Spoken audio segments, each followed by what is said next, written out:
নমস্কার বন্ধুরা, আমি পলি আবার আজকে একটি নতুন ভিডিও নিয়ে চলে এলাম।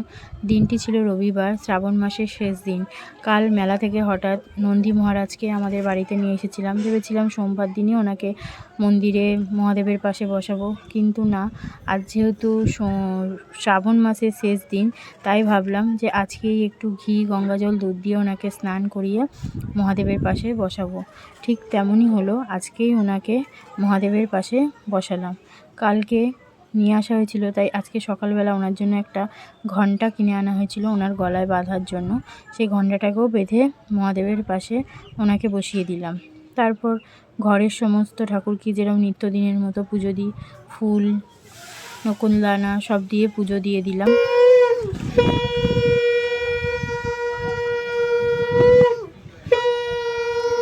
আমার পুজো কমপ্লিট হয়ে গেল। তারপর বাইরে ছাদে তুলসী মঞ্চে গিয়ে জল দিয়ে দিলাম। প্রতিদিনের মতো ধূপ দিয়ে পুজো কমপ্লিট করে ফেললাম।